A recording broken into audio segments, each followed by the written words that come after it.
Kyle. My name is Ellen, and I'll be correcting this essay for you today. Okay, let's see. You've sent us both a task 1 and a task 2. So let's see what you had to say. The first one is about ex-prisoners. So let's see what you wrote there. Teachers in different organizations always hold various activities to teach teenagers to stay away from committing offenses. In some events, former prisoners are invited to be guest speakers to give a speech to teenagers. I agree to a great extent that former prisoners are the best speakers to talk to young people. In the following essay, reasons will be given to illustrate my view. All right, this is good. You organized your ideas well. You gave us your position. All of this is very important. There's maybe just minor details that I would change.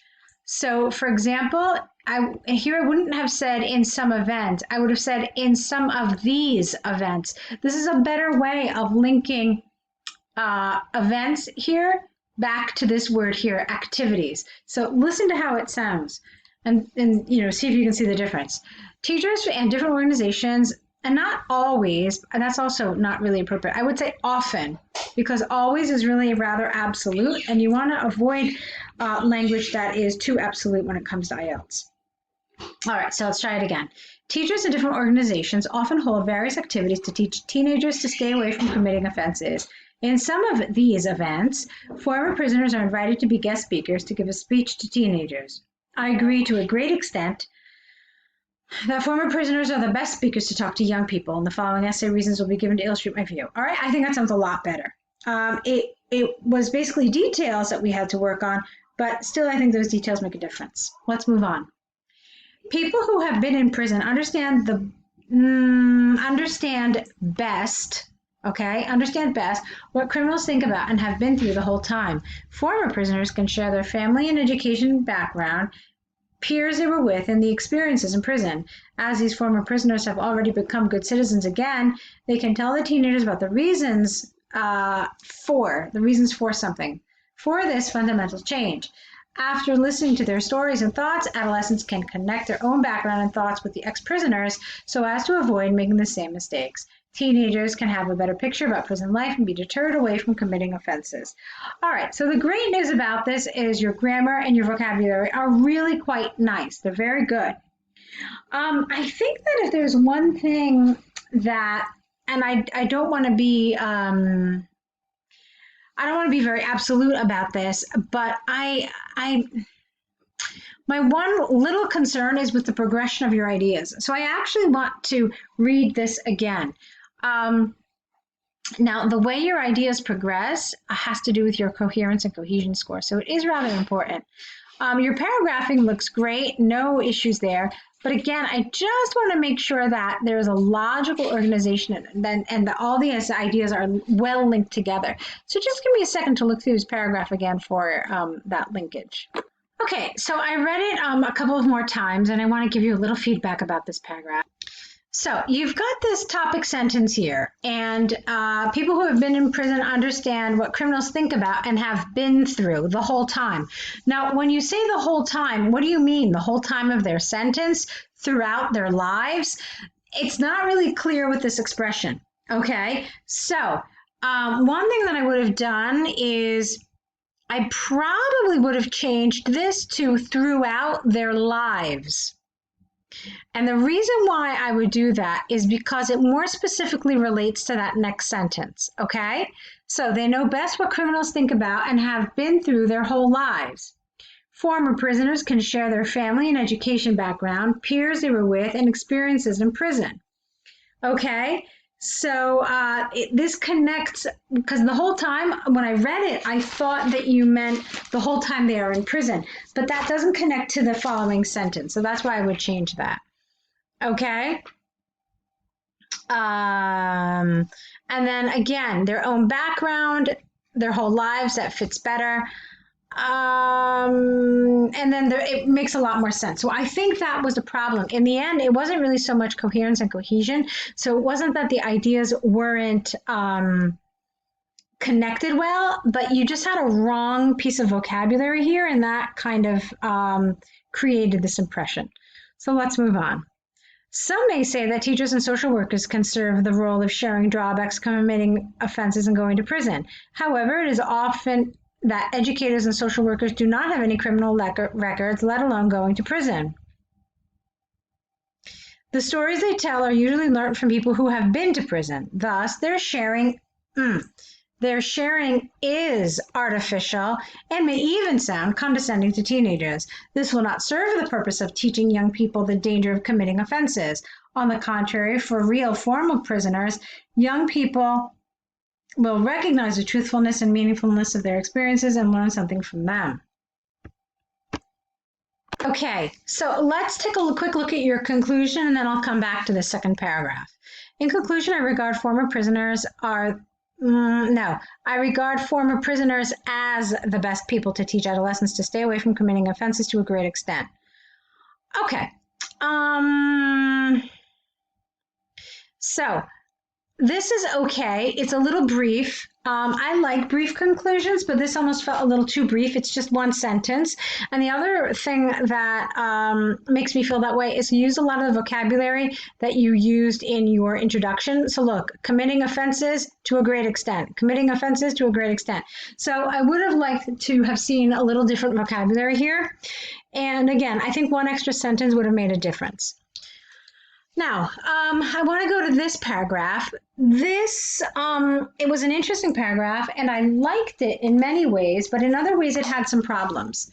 First of all, one of the roles of your introduction, let's talk about that for a second. One of the roles is to pretty much give a blueprint for what your essay is going to be about. It's supposed to more or less tell us what we're going to read in the paragraphs that follow. So this paragraph definitely followed what you said you were going to talk about in your introduction, but this paragraph did not. Okay, so we had absolutely no kind of forewarning, as it were, about this paragraph that talked about why teachers and social workers are not the best people. So, and that's fairly important because you're essentially, because it doesn't really link. Do you know what I mean? So first of all, one of the things I would have done is I would have reversed these paragraphs because in essays where you have to present an opinion, it's important to put your paragraph, the paragraph that you support, put it last because it's stronger, it's like an anchor, it weighs the essay and it connects it better to the conclusion. So the first thing I would have done is I would have reversed these paragraphs. The other thing that I would have done is I would have mentioned in the introduction this idea that teachers and social workers are good, but they're not the best. Okay, so I would have said something like this. While teachers and social workers may be regarded as appropriate people to speak to youngsters about crime, on the whole, I do agree that prisoners are the best people to speak to youngsters. Okay, this way you let us know how you're going to develop your essay, because otherwise this really feels like it just came out of nowhere, this whole paragraph about teachers and social workers, okay? And the other reason why I say that is because you've already told us that you think that former prisoners are the best. So then the examiner is going to say, okay, well, then why are you including this paragraph? It might have been more appropriate for you to just have another paragraph talking about why the prisoners are the best people. Do you know what I mean? So in order for all of this to make sense and to connect well together, you should have some sort of reference to this paragraph in the introduction, like how I suggested, or, you know, some sort of variation of that.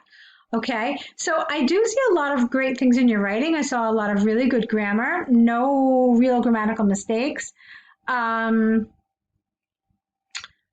the vocabulary also was excellent, no problems there. So I definitely see some advanced writing, but I do see that it needs a little work in terms of test-taking skills and writing skills.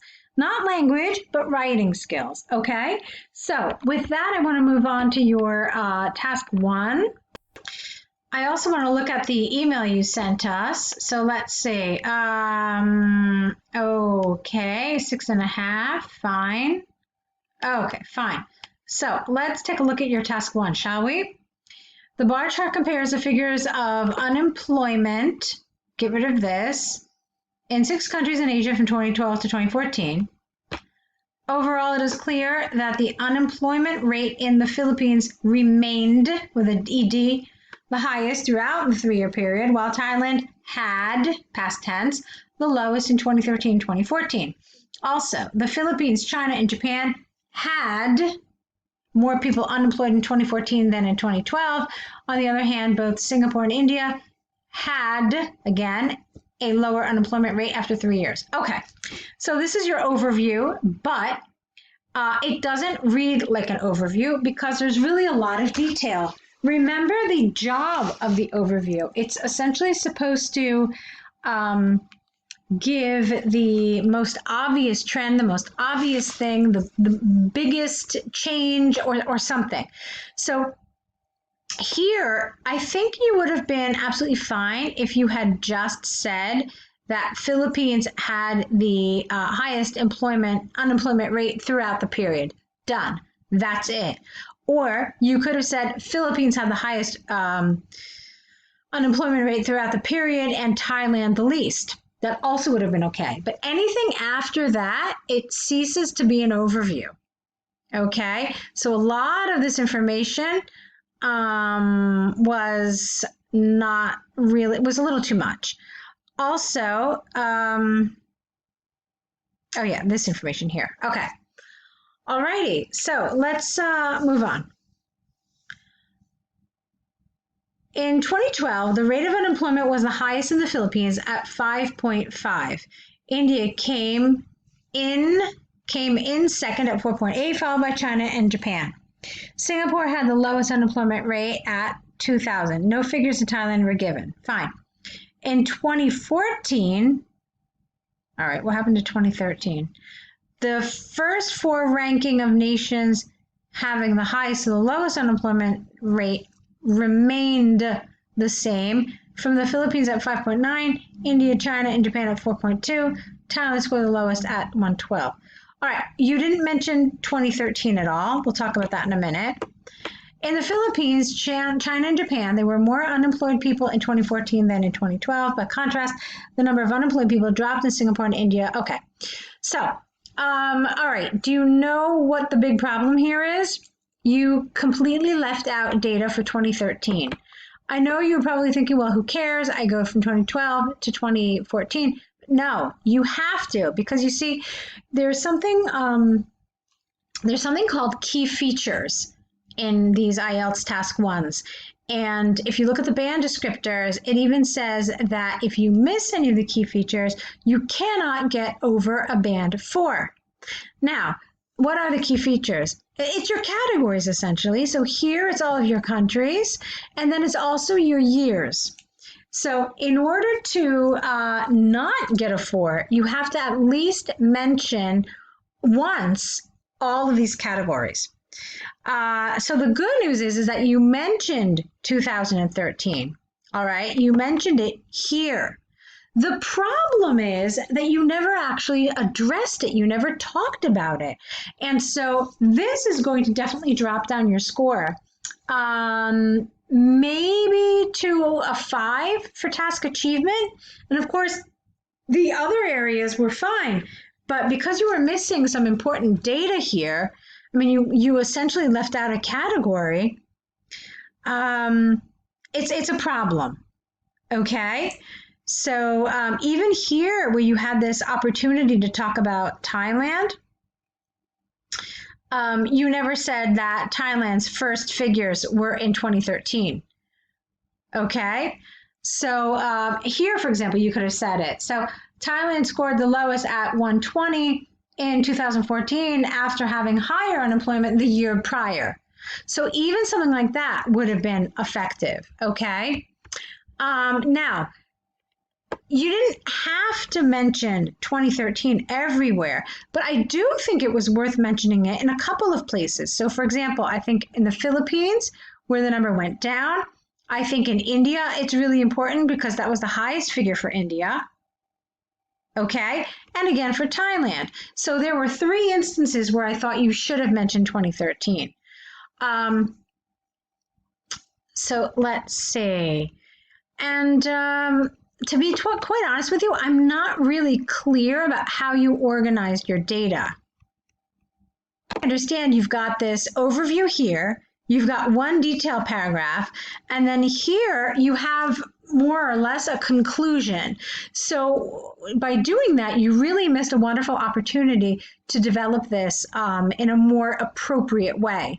So basically, you should know that what we recommend is having 2 paragraphs just for details. So you've got your first paragraph, which has your introduction and your overview, and then you've got 2 detail paragraphs, okay? And the way you could have divided those 2 paragraphs really differs. I might have there are a couple of different ways to do this, really. You could have had one paragraph talking about the highest, okay? And then then you could have let me try that again. You've got 6 countries, right? So you could have had highest, second highest, and then the lowest, okay? And then you could have had another paragraph just talking about these middle figures. All right, so that's one way. Or you could have done it Philippines, India, and China in one paragraph, and then Japan, Singapore, and Thailand in another paragraph. All right, so that was another way to do this. Or you could have talked about 2012 and 2013 in one paragraph, and then in the last paragraph talked about just 2014. So you had a lot of different ways to do this. But it's but definitely any one of those ways would have been more effective than this, because you really missed, I already said you missed 2013 completely. So yeah, it needed a little work, okay? All right, so that brings us to the end of this video correction. I don't know if you've written to us and telling us when you are going to take your exam. I would like to continue working with you. I think that together we can definitely help you get that 7. I definitely think that of your 2 tasks, the task 1 was weaker. So I definitely want to recommend that we continue working together. You continue getting feedback for your writing if you found this feedback helpful. Okay, hopefully we'll be able to do that. There will be a link to the online course, or you can choose to get essay corrections with us. Okay, so think about it, and I hope we can continue to work together. Good luck to you.